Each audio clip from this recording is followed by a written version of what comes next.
Welcome everyone to my YouTube channel. Today I'm going to review the brand new iPad Air 5 which was released in 2022 March 18. Yeah, I have recently purchased it, and as this is my first Apple product, I am pretty excited to review it and also use it. So coming to its specifications, it is a Wi-Fi model. It is no SIM model. It does not have a SIM, and it currently has iPad OS 15.6, and it is planned that it can upgrade up to iPad OS 16. It has got 64 GB storage, which is pretty low, I know, but the 256 GB storage was pretty expensive, so I had to settle with this one. Its screen size is 10.9 inch, and the resolution is 1640 by 2360 pixels. It has got a 12 megapixel camera along with 8 GB RAM and a lithium ion battery. So coming to the weight of this iPad, it is pretty, I say, moderate weight, or like its weight is basically 461 grams, and it has got a glass front and an aluminum back and an aluminum frame, and also the main thing is that it can support the Apple Pencil second generation. So I have bought it also. It is pretty expensive. It cost $11,000, but yeah, without this pencil, the iPad is basically incomplete. So yeah.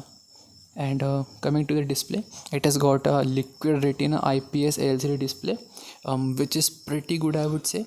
Like it is the best display I have ever seen, and the display, the brightness is 500 nits, which is okay, and it is like it looks good when seen in dark and seen in sunlight, and the glass is scratch resistant glass, and it has also got an oleophobic coating, so no need of fearing about scratches. And coming to the main thing, the chipset, in this iPad there is a huge upgrade from previous iPad. Now it contains the same M1 chip that is currently in the Apple laptops and Apple iPad Pro. Now coming to my personal review, I have used this iPad for like 15 to 20 days extensively, and I have came to some following conclusions. So the first thing is that it is not a substitute for computers.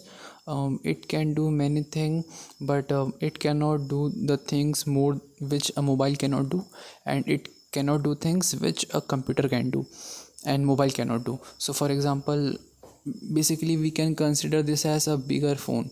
So it has got a larger display, but I don't think that it can substitute computer in any sense.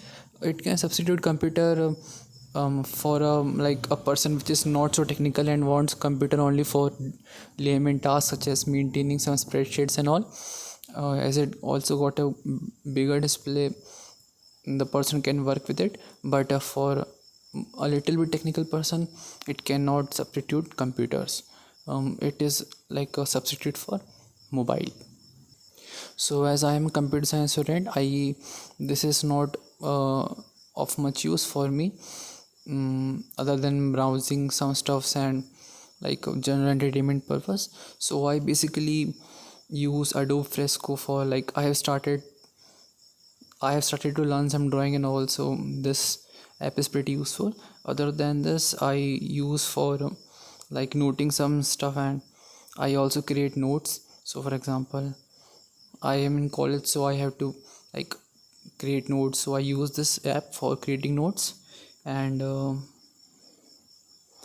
yeah, and I have also downloaded some like new stuffs. And so basically this iPad is only for like entertainment purpose, and like it is not like very useful for a computer science student, I would say. But yeah, I think it is a worth it investment if like one does not want to browse internet on like mobile phones and all.